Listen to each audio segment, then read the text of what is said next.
Taste the Daily. பேரிடர் மேலாண்மை சட்டப்படி புதுச்சேரி மாநிலத்தில் அனைத்து வரிகள் மற்றும் கடன்களை அரசு தள்ளுபடி செய்ய வேண்டும் என புதுச்சேரி அதிமுக மாநில செயலாளர் அன்பழகன் வலியுறுத்தியுள்ளார். புதுச்சேரி சட்டப்பேரவையில் முதலமைச்சர் ரங்கசாமியை சந்தித்து மனு அளித்த பின்பு செய்தியாளர்களிடம் பேசிய அவர், புதுச்சேரி, காரைக்கால், ஏனாம் ஆகிய பகுதிகளை பேரிடர் பாதித்த பகுதிகளாக அரசு அறிவித்துள்ளதாகவும், பேரிடர் மேலாண்மை சட்டத்தின்படி ஜூன் மாதம் 30ஆம் தேதி வரை மக்களுக்கு உரிய சலுகைகளை அளிக்க வேண்டும் எனவும் வலியுறுத்தினார். மேலும் விவசாய நிலங்களில் பயிரிடப்பட்ட பயிர் வகைகளுக்கு ஏற்ப தனித்தனியாக இழப்பீடு வழங்க வேண்டும் எனவும் வலியுறுத்தினார்.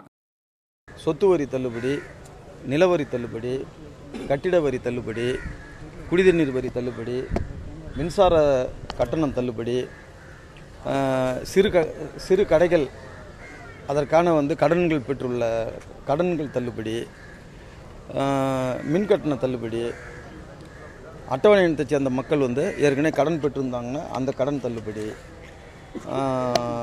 வங்கி கடன் தள்ளுபடிகள், இப்படி பல்வேறு விதமான கட்டண தள்ளுபடிகளையும் சலுகைகளிலும் அந்த பேரிடர் மேலாண்மை வாரிய சட்டம் செய்யணும்னு சொல்லிட்டு இருக்குது. மதுரை காமராஜர் பல்கலைக்கழக பெண் கண்காணிப்பாளர் ஒருவர் பல்கலைக்கழக உயர் தேர்வாணையர் தன்னை பாலியல் ரீதியாக துன்புறுத்துவதாக குற்றம் சாட்டியது பரபரப்பை ஏற்படுத்தியுள்ளது.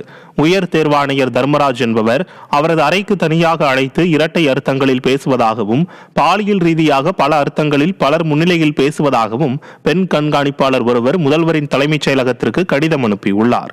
திறனற்ற திமுக ஆட்சியில் பல்கலைக்கழகத்தில் பணிபுரியும் ஊழியர்களுக்கே பாதுகாப்பில்லாத நிலை உருவாகியுள்ளதாக குற்றச்சாட்டு எழுந்துள்ளது.